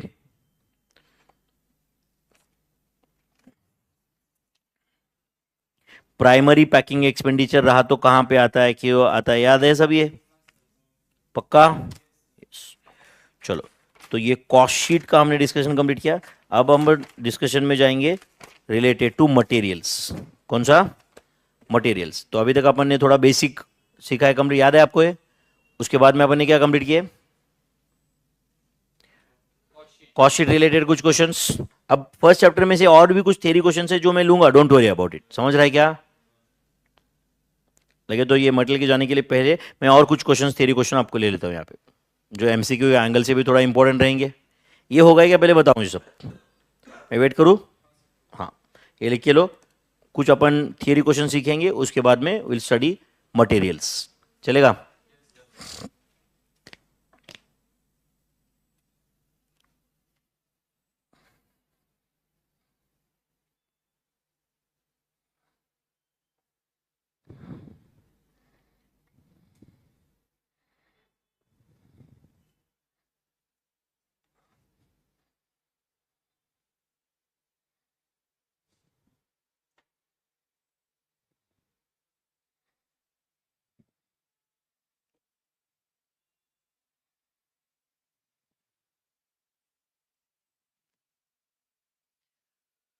यस, चले चेंज दिस। चलो, अब वापस एक बार एकदम वापस बेसिक वर्किंग में जाओ, जहाँ पे अपन कुछ थियरी लिख रहे थे शुरुआत में, याद है ना आपको? कुछ 4-5 पेज लिखा रहेगा वहाँ पे आपने, लिखा है ना? ये ऑब्जेक्टिव्स ऑफ कॉस्ट अकाउंटिंग वगैरह लिखा था हमने। कल हमने कुछ 1-2 क्वेश्चन भी सॉल्व किए थे वहाँ पे सेग्रीगेशन पे, फॉर्मेट ऑफ कॉस्ट शीट भी लिखा था, याद है ना? ओके, एक सिंपल क्वेश्चन है, ओके, जहाँ पे आप मुझे आंसर दोगे अभी। ध्यान है बच्चों सबका? मुझे आप cost control and cost reduction का डिफरेंस बताओगे। ये भी इंस्टीट्यूट को बहुत पसंद है question, cost control and cost reduction. अच्छा, ये 2 पॉइंट कहाँ थे, आपको याद है क्या? कहाँ थे बोलो, कौन से theory के आंसर में थे? ऑब्जेक्टिव्स ऑफ कॉस्ट अकाउंटिंग में था कि नहीं? कॉस्ट क्या कहते हैं ऑब्जेक्टिव्स बताओ? Cost ascertainment, cost estimation, cost control, cost reduction, assisting management in decision making, ऐसे 5 पॉइंट थे बच्चों। समझ रहा है क्या? एंड देखो, मैं वापस बता दूं आपको, जो थियरी है उसका अगर अपने को स्पेसिफिक आंसर आता रहेगा तो ही लिखने में कुछ मतलब है, नहीं तो फिर वो अपना बीकॉम का थियरी आंसर नहीं देता है कुछ भी। समझता है क्या? जनरली लोगों को लगता है कि मैं सर 1 पेज लिख के आया। क्या तू लिखते है 1 पेज में? Cost control is very important, है कि नहीं? Right, when management controls the cost then it is known as cost control. मतलब क्या बता रहे हैं उनको, वही उसी को एक्टिव वॉइस पैसिव वॉइस, है कि नहीं? whereas the process of reducing the cost is known as cost reduction। चलने वाला है कैसे कुछ? बोलो, कॉस्ट कंट्रोल कॉस्ट रिडक्शन का डिफरेंस। सबसे पहले तो कॉस्ट कंट्रोल जो होता है ना बच्चों, it is temporary, it is temporary, whereas cost reduction is permanent.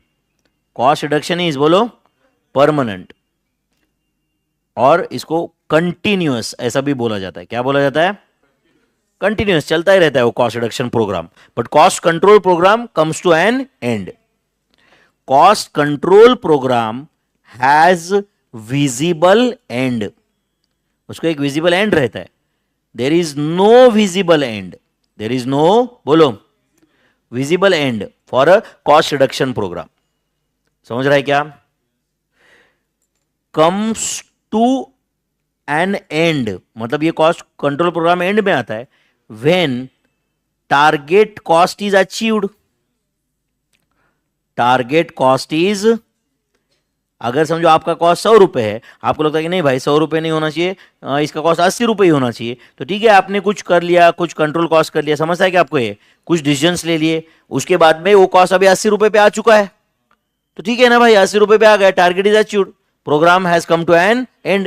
but cost reduction program has no visible end, it is continuous, it is बोलो continuous।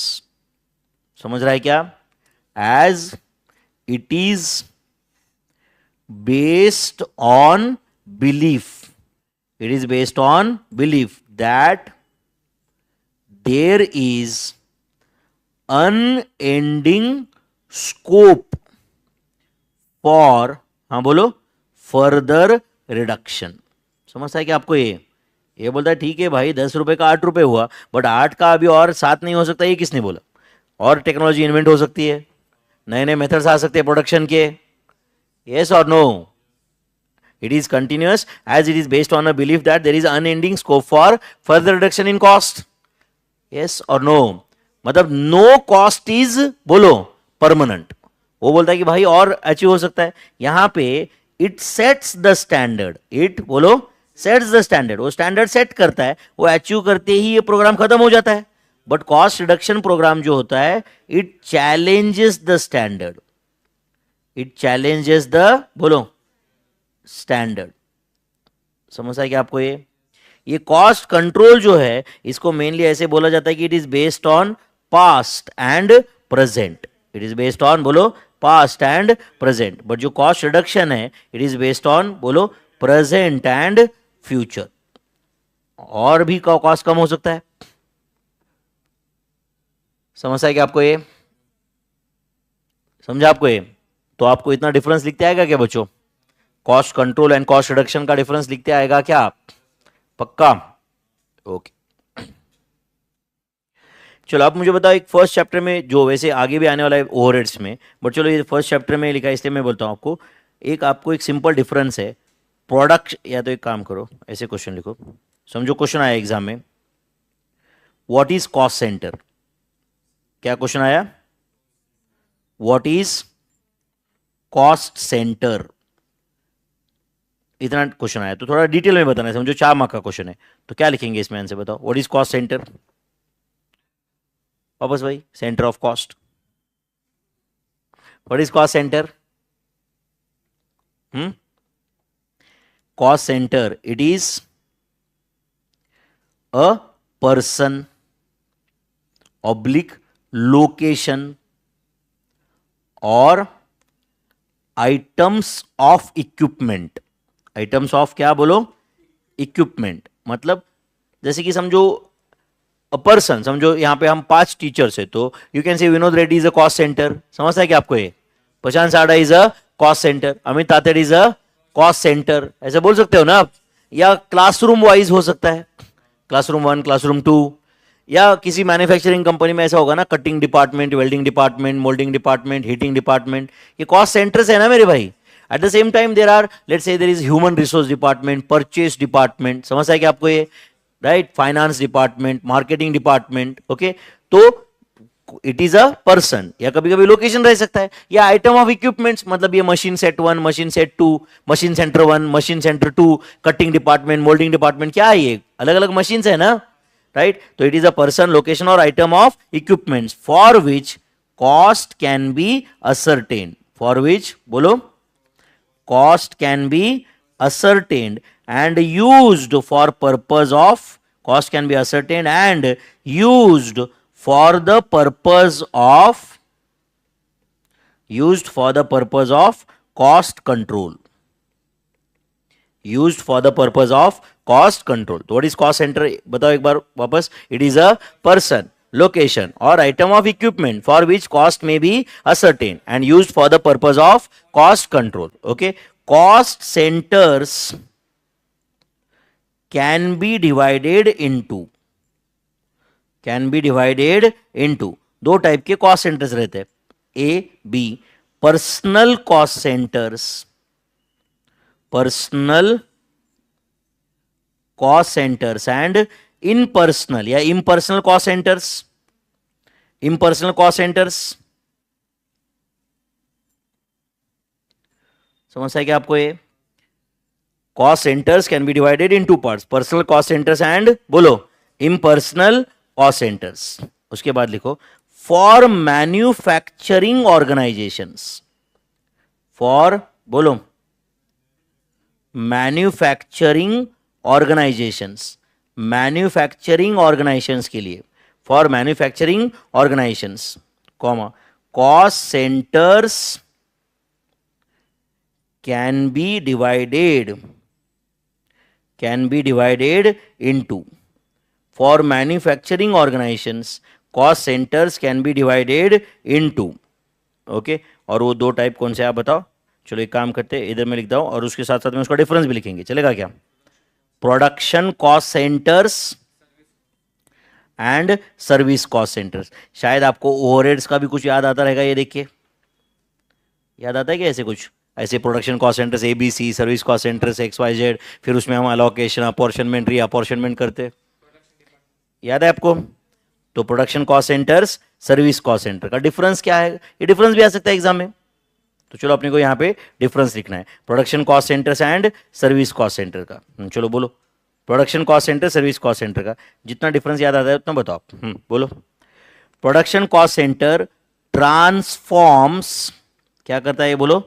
ट्रांसफॉर्म्स इनपुट इनटू, बोलो आउटपुट। अरे वो input को आउटपुट में convert करने की कोशिश करता है, वेल्डिंग, कटिंग, समझता है क्या? इससे तुम्हारा रॉ मटेरियल फिनिश प्रोडक्ट की तरफ बढ़ रहा है ना। जबकि सर्विस कॉस्ट सेंटर क्या करता है? बोलो, it facilitates production cost centres. क्या करता है वो? बोलो, facilitates production cost centres. For example let's say purchase department, store department, वो कुछ प्रोडक्शन कर रहा है क्या? रॉ मटेरियल को फिनिश प्रोडक्ट बना रहा है क्या वो? बट रॉ मटेरियल को स्टोर करके रखता है। अरे वो भी तो एक काम है ना। बट वो कोई रॉ मटेरियल को फिनिश प्रोडक्ट में कन्वर्ट कर रहा है क्या? नहीं। समझता है क्या आपको ये? Okay, it facilitates production cost centre, it बोलो facilitates production cost centre. Okay, then production cost centre has saleable output. Production cost centre के पास एक सेलेबल आउटपुट होता है, समझता है क्या? जबकि सर्विस कॉस्ट सेंटर के पास में देयर इज बोलो नो सेलेबल आउटपुट, उसके पास कोई सेलेबल आउटपुट नहीं होता है. आउटपुट है बट सेलेबल नहीं है. समझ रहा है कि वो अपने ही एक डिपार्टमेंट को फैसिलिटेट करता है ना, बस. समझता है क्या? यस और नो. जैसे कि समझो मैं आपके पास यहाँ के पे पढ़ा रहा हूं, इसका मतलब मेरे फैमिली के एंगल से एक सेलेबल आउटपुट है ना ये, जिसके लिए मैं पैसे कमा रहा हूं. बट मेरी मम्मी मेरे लिए जो काम कर रही है वो क्या है? इंटरनल हुआ ना ये तो. यस और नो. तो इंटरनल हुआ ना मेरे भाई, ये कोई सेलेबल आउटपुट है क्या? नहीं. बट डेफिनेटली वो कुछ ना कुछ तो घर पे शी इज फैसिलिटेटिंग मी और नॉट. समझ में आ रहा है कि आपको ये? वैसे एक कंपनी में समझो जनरेटर रूम है, क्या है? जनरेटर रूम पावर बनाता है और वो मशीन को देता है पावर. अब बताओ जनरेटर रूम जो पावर बना रहा है, हम पावर बेचते हैं क्या? नहीं. बट वो जनरेटर रूम क्या कर रहा है फिर? It is facilitating the production cost centre, it is facilitating the production cost centre. समझ है क्या आपको ये? नेक्स्ट. ओके, जो प्रोडक्शन कॉस्ट सेंटर के जो कॉस्ट रहते हैं, कॉस्ट कैन बी डिवाइडेड, उसके पास जो कॉस्ट रहते हैं वो cost can be divided into direct and indirect. मतलब प्रोडक्शन कॉस्ट सेंटर के कुछ कॉस्ट डायरेक्ट रहते हैं, कुछ कॉस्ट बोलो इनडायरेक्ट रहते हैं. एंड इधर क्या रहता है आप बताओ? बोलो all cost of service cost centres, all cost of service cost centres are बोलो इनडायरेक्ट. सर्विस कॉस्ट सेंटर का डायरेक्ट कॉस्ट हो ही नहीं सकता क्योंकि उसका सेलेबल आउटपुट ही नहीं है कुछ. मतलब उसका जो भी खर्चा है वो ऑलरेडी है, जो भी खर्चा है वो क्या है. इसलिए याद रहेगा आपको, राइट? हम ओवरहेड्स में भी डायरेक्ट मटेरियल बोल के भी आया तो सिर्फ सर्विस कॉस्ट सेंटर के नीचे नंबर लिखते, प्रोडक्शन कॉस्ट सेंटर के नीचे डैश डैश कर देते. याद रहेगा आपको ऐसे कुछ. तो ऑल कॉस्ट आर बोलो इनडायरेक्ट. एंड इसके कुछ एग्जांपल बताओ. Let's say cutting department, cutting moulding. समझता है क्या आपको ये? कटिंग मोल्डिंग, हाँ. देन हीटिंग, ये सब कौन से डिपार्टमेंट है? प्रोडक्शन. एंड इधर बताओ लेट्स से असेंबली डिपार्टमेंट. समझता है क्या आपको ये? कौन सा department? Assembly department. Then let's say purchase department, store department.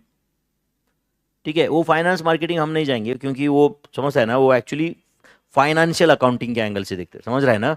हम कॉस्टिंग के एंगल से देख रहे हैं. समझता है क्या? तो असेंबली, परचेज, स्टोर. समझता है आपको ये? These are some examples of service cost centres. समझता है बच्चों? तो production cost centre and service cost centre का डिफरेंस याद रहेगा? यस और no? Cost accounting, management accounting का डिफरेंस मैंने बताया था आपको, याद है? कॉस्ट कंट्रोल, कॉस्ट रिडक्शन का डिफरेंस बता दिया. फिर आप कॉस्ट अकाउंटिंग, फाइनेंशियल अकाउंटिंग का डिफरेंस तुम पढ़ लेना खुद रेगुलर नोट से. समझेगा क्या? वो तो वैसे कॉस्ट लेजर अकाउंटिंग में भी वापस कवर होता है. समझ आया बच्चों? तो ये फर्स्ट चैप्टर का थोड़ा बहुत थियरी तो समझ में आया क्या आपको ये?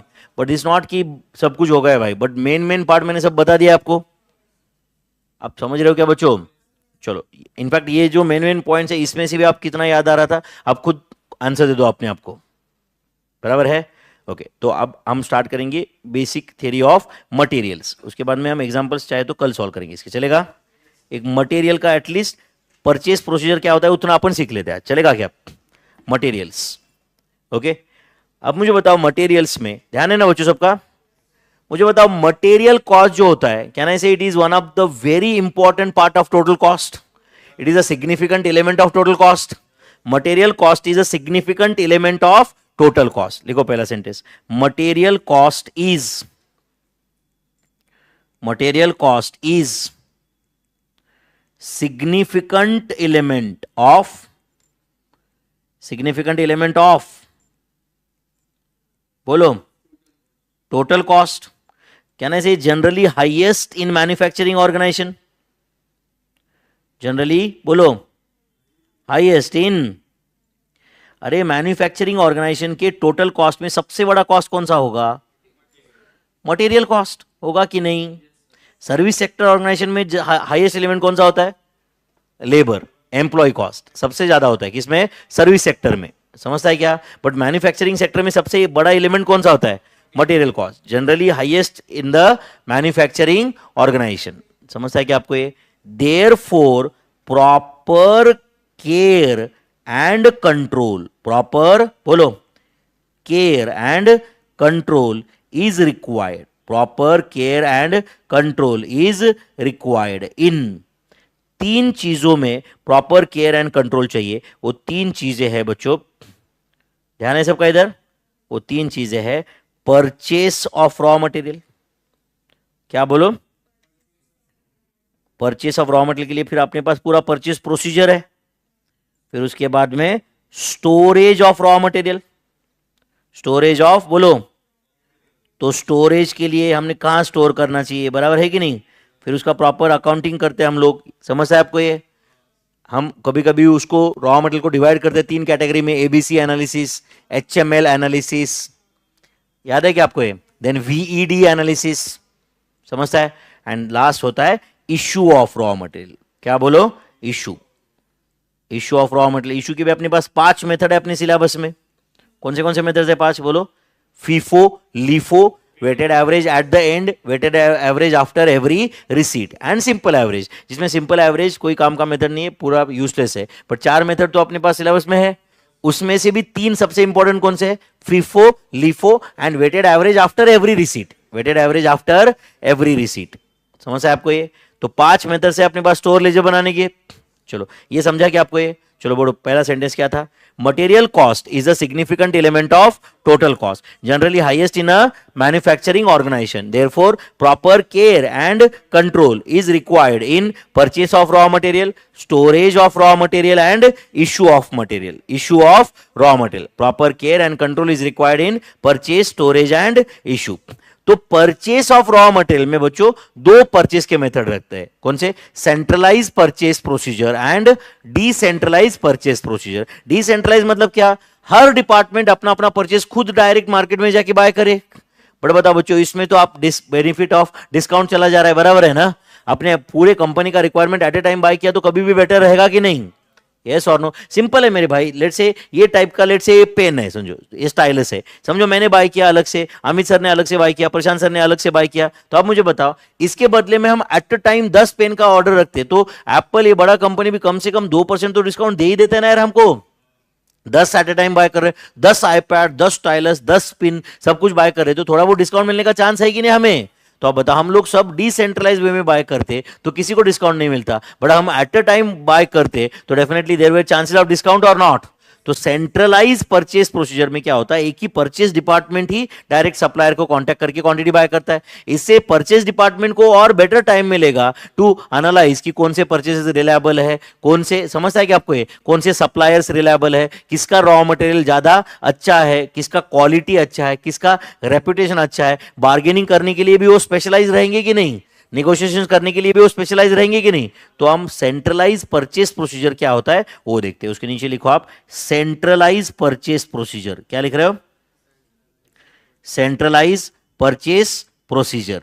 ओके, मैं आपको कुछ अभी बहुत इसका पूरा मसाला लगा के नहीं बताऊंगा, फटाफट बताऊंगा, चलेगा? Centralise purchase department. ओके, पहले आप अच्छे से समझो एंड फिर लिखो लगे तो बच्चों, चलेगा क्या? तो ये सबसे सेंटर में यहां पे मैंने लिखा है स्टोर डिपार्टमेंट। क्या लिखा है? Store department. साथ साथ में आप लिखो, बट समझना सबसे इंपॉर्टेंट है। क्या लिखा मैंने इधर? बोलो स्टोर डिपार्टमेंट। समझो ये है कंपनी का प्रोडक्शन डिपार्टमेंट 1। कौन सा है बोलो? Production department 1। ओके, समझो, और ये कंपनी का और एक डिपार्टमेंट है जिसका नाम है प्रोडक्शन डिपार्टमेंट 2। क्या नाम है इसका? Production department 2। समझो ये प्रोडक्शन डिपार्टमेंट को रॉ मटेरियल चाहिए। अब जो भी प्रोडक्शन करना है उसको कुछ रॉ मटेरियल की जरूरत पड़ती है कि नहीं? तो रॉ मटेरियल किसको मांगेगा? बोलो स्टोर को। तो स्टोर को मांगेगा मतलब क्या? व्हाट्सअप करेगा क्या? नहीं, क्या करेगा? मटेरियल रिक्विजिशन नोट भेजेगा। क्या भेजेगा? हाँ, अब मटेरियल रिक्विजिशन नोट वो ईमेल पे भेजता है, कंप्यूटर पे भेजता है, व्हाट्सएप पे भेजता है, या किस पे भेजता है वो तो कंपनी टू कंपनी डिसाइड करेगी, या कंपनी का अपना सर्वर होगा, उनका मोड ऑफ कम्युनिकेशन क्या होगा वो तो कंपनी डिसाइड करेगा ना मेरे भाई। या पहले ट्रेडिशनली ये पेपर पे लिख के जाता था, समझता है कि आपको ये? Material equation note, material equation note को ही और क्या बोलते हैं हम लोग, स्टोर रिक्वेशन नोट, क्या बोलते हैं, या उसी को बोलते हैं मटेरियल डिमांड नोट, क्या बोलते हैं मटेरियल। अच्छा, मटेरियल डिमांड नोट भेजते ही स्टोर डिपार्टमेंट उसको क्वांटिटी दे देता है क्या, नहीं, स्टोर डिपार्टमेंट पूछता है, किसको पूछता है बोलो, हाँ बोलो, production planning and engineering department, किसको बोलो, production planning and engineering department. अच्छा, ये production planning and engineering department में राइट स्पेशलाइज्ड इंजीनियर्स काम करते हैं, कौन काम करता है बोलो, स्पेशलाइज्ड इंजीनियर्स काम करते हैं। वो इंजीनियर्स उनको बताते हैं कि जो भी रिक्वायरमेंट है वो जेन्युइन है या नहीं है। अरे मेरे भाई, स्टोर डिपार्टमेंट बीकॉम पास आदमी रहता है, समझता है क्या, उसको समझता है क्या कौन सा मटेरियल, कौन सा ऑर्डर कंप्लीट करने के लिए कितना रॉ मटेरियल लगता है, ये तो इंजीनियर बताएगा ना, यस और नो।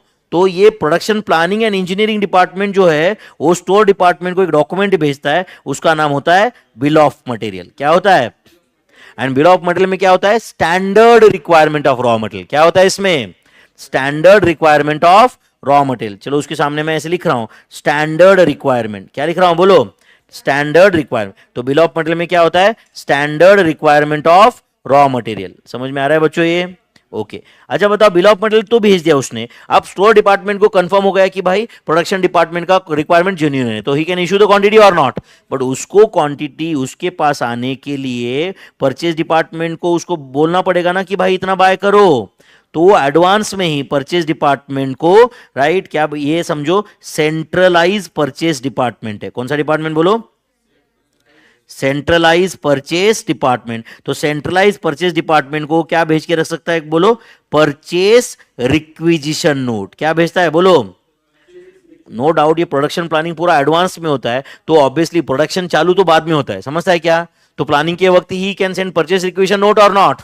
तो अब बताओ, सेंट्रलाइज परचेस डिपार्टमेंट में परचेस करने वाले स्पेशलाइज लोग बैठे, वो पूरा एनालिसिस करते, कौन सा सप्लायर अच्छा है, किसका रेपुटेशन अच्छा है, किसका क्वालिटी अच्छा है, एंड ये सब करके आप बताओ एक सप्लायर को वो फाइनलाइज करते एंड एक सप्लायर को वो ऑर्डर दे देते। सप्लायर को क्या दे देते बोलो, ऑर्डर। तो जब भी वो ऑर्डर देते वो क्या भेजते, हाँ बोलो, परचेस ऑर्डर, क्या भेज देते, तो ताकि सप्लायर को भी पता चलेगा ना भाई कि उन्होंने ऑर्डर दिया है करके, यस और नो, अदरवाइज वो ऐसे फोन किया इसलिए ऑर्डर प्रोसेस नहीं कर सकता ना बच्चों, हजारों यूनिट्स प्रोड्यूस होते हैं यहाँ पे, समझता है क्या। जब भी सप्लायर प्रोडक्शन कंप्लीट करता है तब वो बायर्स फैक्ट्री गेट पे भेजता है कि नहीं, कहां पे भेजता है बोलो, बायर्स बोलो फैक्ट्री गेट, मतलब बायर जिसने भी ऑर्डर दिया था उसके फैक्ट्री में भेज देगा कि नहीं ये, एंड ये बायर्स फैक्ट्री गेट पे जब वो भेजता है बच्चों ना, तब साथ साथ में वो एक डॉक्यूमेंट भेजता है, उसका नाम है डिलीवरी चलन, क्या भेजता है, एंड डिलीवरी चलन फैक्ट्री गेट पे साइन होता है कि भाई इतने गुड्स आ गए, बट इतने गुड्स आ गए मतलब वो सब अच्छे कंडीशन में है, जरूरी नहीं ना, यस और नो। तो ये गुड्स कहां पे भेजे जाते हैं, हाँ बोलो, कहां पे गुड्स भेजे जाते हैं फैक्ट्री गेट से, बोलो, टेस्टिंग एंड इंस्पेक्शन डिपार्टमेंट, कहां भेजे जाते हैं, टेस्टिंग एंड इंस्पेक्शन डिपार्टमेंट, समझता है क्या बच्चों। And testing and inspection department के बनाते हो वहां पे क्या बन जाता है, गेट पास, क्या बनता है, मतलब गुड्स कंपनी में आ गए एटलीस्ट, यस और नो। एंड फिर टेस्टिंग एंड इंस्पेक्शन डिपार्टमेंट जब उनको कंफर्म हो जाता है कि भाई ये गुड्स अच्छे क्वालिटी के हैं और ये गुड्स अपन रिटेन कर सकते हैं, तो वो गुड्स कहां पे भेज देता है वो बोलो, स्टोर डिपार्टमेंट में, कहां भेजता है वो, स्टोर डिपार्टमेंट। एंड जब वो स्टोर डिपार्टमेंट में भेजता है तब वहां पे बन जाता है जीआरएन, जीआरएन का फुल फॉर्म याद है क्या, गुड्स रिसीव्ड नोट। तो जीआरएन एंड इंस्पेक्शन रिपोर्ट क्या बनाता है बोलो, जीआरएन एंड बोलो इंस्पेक्शन रिपोर्ट। बच्चों ये पूरा थियरी है, आप समझते हो ना बच्चों, यस और नो। बट अब एमसीक्यू के एंगल से ये और भी इंपॉर्टेंट होगा कि नहीं बताओ, वो पूछ सकते हैं ना सीधा सीधा, कौन सा डिपार्टमेंट कौन सा डॉक्यूमेंट बनाता है, कहां भेजता है, ये सारे डॉक्यूमेंट्स का एक कॉपी अकाउंट डिपार्टमेंट को जाता है, पता है ना आपको ये, यस और नो। अब बताओ, जीआरएन, जीआरएन के कितने कॉपीज बनाए जाते हैं, 5, जीआरएन के 5 कॉपी बनते हैं। 1 कॉपी गोज टू बोलो store department, 1 copy goes to store department, 1 copy goes to accounts department, 1 copy goes to supplier, 1 copy is retained by testing and inspection department, and 1 copy goes to the department who has initiated this procedure, who has बोलो initiated, ये पूरा रामायण जिसने start किया है वो department को एक copy आता है, समझता है क्या आपको ये। अच्छा बताओ बच्चों, सुन रहे हो क्या यहाँ पे, समझो एक प्रोडक्शन डिपार्टमेंट 1 के पास में कुछ एक्सेस स्टॉक है, वो प्रोडक्शन डिपार्टमेंट 2 को चाहिए, वो डायरेक्टली भेज सकता है या स्टोर डिपार्टमेंट को पहले भेजना पड़ता है? ऐसा नहीं है, डायरेक्टली भी भेज सकता है। डायरेक्टली अगर वो भेजा तो वो साथ साथ में एक नोट बनाता है जिसका नाम है मटेरियल ट्रांसफर नोट। क्या बनाता है वो? एंड जब भी material is transferred from one department to another department या one job to another job, accounts department को एक कॉपी जाएगा, बट स्टोर लेजर में वो ना रिसीट बोल के आता है ना इश्यू बन के आता है, क्योंकि गुड स्टोर में वापस आ ही नहीं रहे। एग्जैक्टली आपने अंडरलाइन करवाया रहेगा मैंने रेगुलर बैच में, समझता है कि आपको ये material transfer from one department to other department will not enter in the store ledger, क्योंकि स्टोर लेजर में ना वो स्टोर में आ रहा है ना वो स्टोर से जा रहा है। समझा है नहीं? अच्छा समझो किसी डिपार्टमेंट के पास में जो ना बच्चों स्टॉक जो है वो एक्सेस है, ज्यादा हो चुका है स्टॉक, अब वो वापस देना चाहता है, तो स्टोर डिपार्टमेंट को वापस दे सकता है क्या? वो तो स्टोर डिपार्टमेंट को वापस दे सकता है क्या? तो अगर वापस दिया तो नोट क्या बनाता है? Material return note. क्या बनाता है वो बोलो? या मटेरियल उस रिटर्न नोट को ही और बोला जाता है स्टोर डेबिट नोट। क्या बोला जाता है? स्टोर डेबिट, या उसी को शॉप क्रेडिट नोट भी बोलते हैं। क्या बोलते हैं? Shop credit note, store debit note और शॉप क्रेडिट नोट और मटेरियल रिटर्न नोट, जो बोलना है बोलो। तो मटेरियल रिटर्न नोट और स्टोर डेबिट नोट और शॉप क्रेडिट नोट से गुड स्टोर डिपार्टमेंट में वापस चले जाते। समझ में आ रहा है क्या बच्चों? अच्छा मुझे बताओ, समझो स्टोर डिपार्टमेंट पे के पास कुछ एक्सेस रॉ मटेरियल है एंड वो वापस देना चाहता है सप्लायर को, तो वो वापस दे सकता है क्या? वो अगर टर्म्स एग्री करते तो वापस भी दे सकता है। तो वहां पे वो नोट बनाता है जिसका नाम है परचेस रिटर्न नोट। क्या बनाता है बोलो? देखो बच्चों, material return and purchase return में फर्क है, समझता है ना?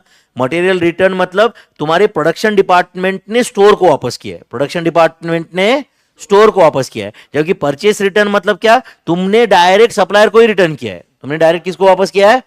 सप्लायर को ही क्वांटिटी रिटर्न किया है। समझता है कि आपको ये? तो ये है तुम्हारा कौन सा प्रोसीजर बोलो? सेंट्रलाइज। कौन सा परचेस प्रोसीजर है ये? Centralise purchase procedure. याद रहेगा बच्चों, this is centralise purchase procedure. Clear to everyone?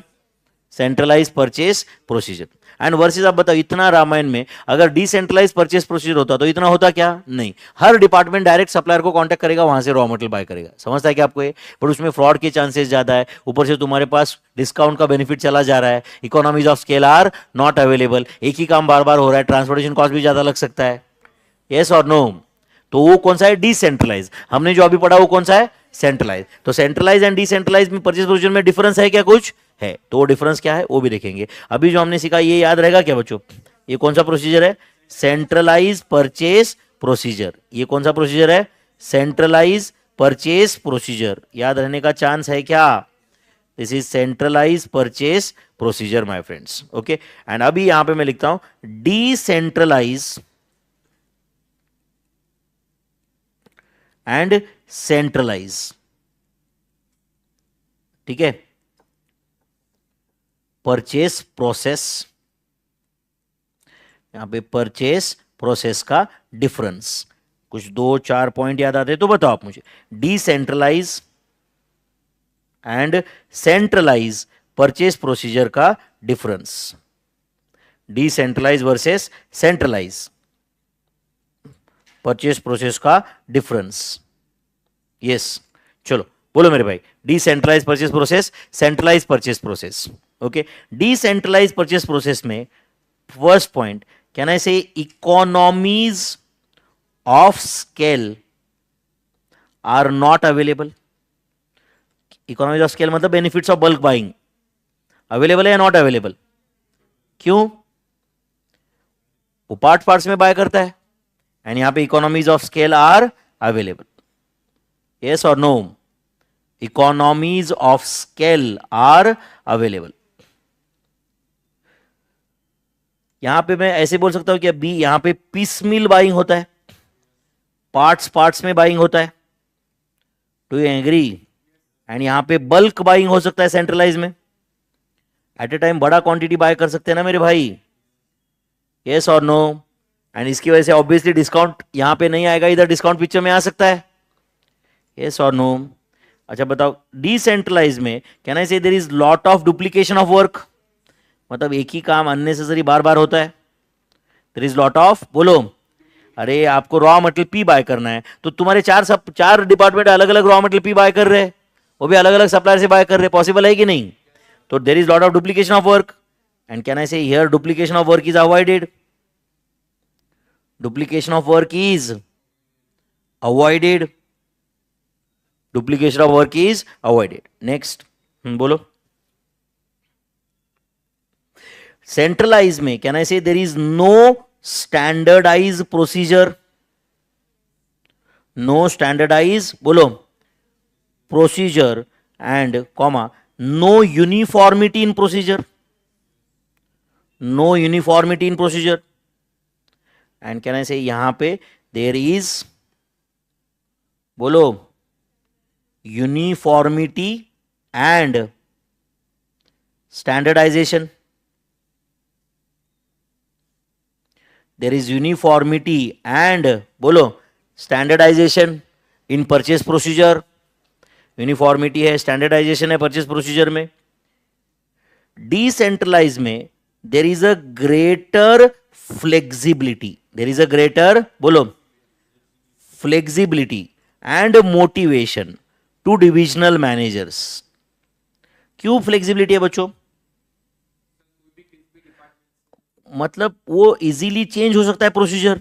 Decentralise में इतना प्रोसीजर बड़ा इन्वॉल्व है कि कोई एक आदमी उसको चेंज नहीं कर सकता, तो इसलिए एक आदमी के लिए देर is a lesser flexibility, there is अ बोलो लेसर फ्लेक्सिबिलिटी, तो इसलिए ऑब्वियसली उसको भी तो मोटिवेशन कम रहेगा ना, फिर वो कुछ अकेला सिस्टम को चेंज नहीं कर सकता। Are you understanding this? And अब बताओ यहां पे डिसेंट्रलाइज में can I say faster purchases can be made, faster purchases can be made at low administration cost, at बोलो low administration cost, जबकि यहां पे can I say purchase procedure is lengthy and time consuming, lengthy and बोलो time consuming, purchase procedure is lengthy and time consuming. I hope you are understanding, my friends. So this was the difference between decentralized and centralized purchase procedure. Decentralized and centralized purchase procedure. Centralized में procedure is lengthy and time consuming. Here faster purchases can be made at a low administration cost. Decentralized में याद आ रहा है बच्चों? कौन सा बेटा, कौन सा पॉइंट? सेंट्रलाइज में लास्ट पॉइंट क्या? Procedure is lengthy and time consuming, procedure is lengthy and time consuming, ठीक है? Procedure is lengthy and time consuming. चलो यहां तक कुछ क्लैरिटी है? ओके मैं आपको एक 10 मिनट का होमवर्क एक्सरसाइज देता हूं, चलेगा क्या? उतना करके आओगे? कल मैं एक्सप्लेन करूंगा, फिर भी आप पढ़ के आओ पहले, चलेगा? एक 10 से 15 मिनट का होमवर्क एक्सरसाइज दे दूं क्या मैं? आप एक कल के लिए मैं एक होमवर्क दे रहा हूं आपको, यहां पे लिख रहा हूं, आप कल पढ़ के आओ, right note on ABC analysis, चलेगा क्या? देन वीईडी एनालिसिस, कौन सा एनालिसिस?